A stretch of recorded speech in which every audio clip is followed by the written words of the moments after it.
Hello, welcome back to Whisky Wednesday. I'm Joe, and every Wednesday I do whisky video reviews. Right, now is this a whisky I've been wanting to review for a good long while. As you can see, I've got through about half the bottle. It's the Glenmorangie, or Glenmorangie, as it should be said, Glenmorangie. I was corrected once by a Scotsman who said I should pronounce it Glenmorangie rather than Glenmorangie. So this is the Artein, or the Artein. I think I pronounce it Artein. If I'm wrong, please correct me. And it's one of their private releases that they release one a year. Normally it's quite a special one, maybe a different cask finish, maybe they've used different barley, maybe they've used quite an old whisky. This particular one, it's 15 years old, kind of age stated on the bottle, but it's actually a vatting of 15-year-old whisky and 21-year-old whisky, finished in Super Tuscan wine casks, or Sassicaia wine casks. It's non-chill filtered and it's been bottled at 46%. Very nice bottle, very nice box as well, kind of quite a classy looking box, as all the Glenmorangies are. And the Artein just means stone, or a place of stone, I believe. Colour. There's a lovely kind of red hint to this. Almost looks like kind of some pudding wines, maybe like a muscat. Yeah, just a lovely kind of red hint, kind of deep amber, I would call that. Not cheap either, this bottle. Sells for about 70 odd pound. Okay, let's give it a nose.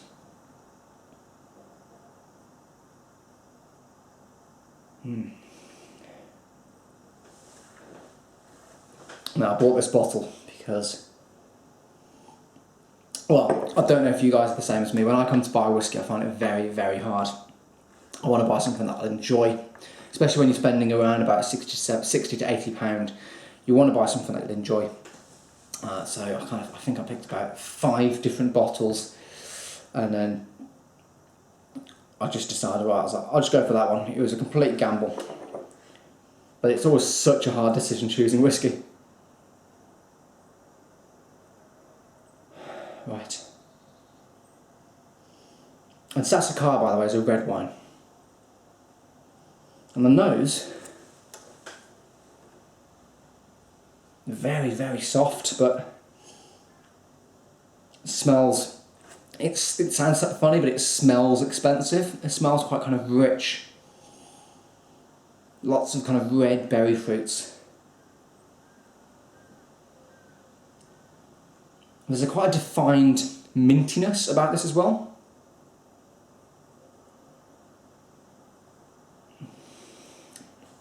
Getting a little bit of kind of mocha. A lot of milk chocolate. It's a very kind of chocolatey rich, it smells quite sweet. Lots of kind of sweet fruits. Kind of blueberries. But it's that kind of chocolatiness, quite caramelly. It smells fantastic. But yeah, you get a lovely mintiness as well.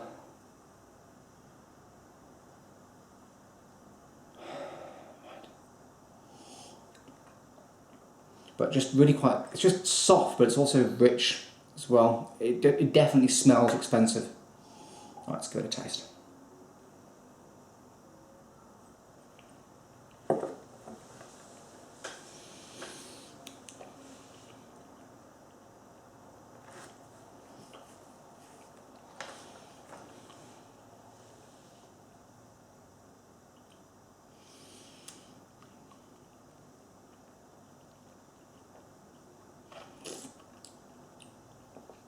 Now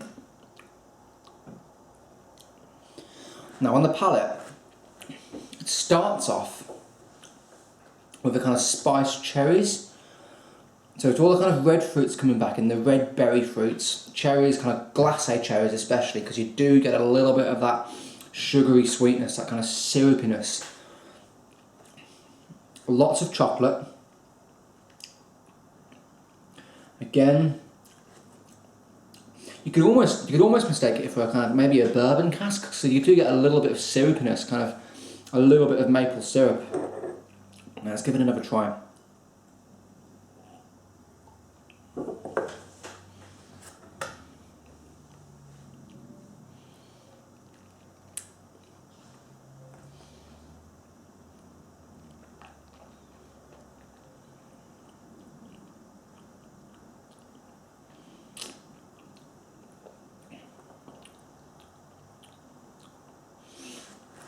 Now as it kind of progresses and develops, you get a lot more of that milk chocolate, that menthol comes back in, so you do get that kind of mintiness, that menthol note coming back through. Slightly nutty, kind of praline chocolate, a little bit of peach, very fruity.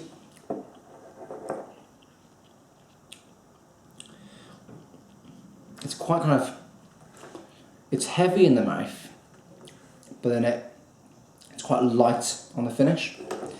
Right, let's give it one more try.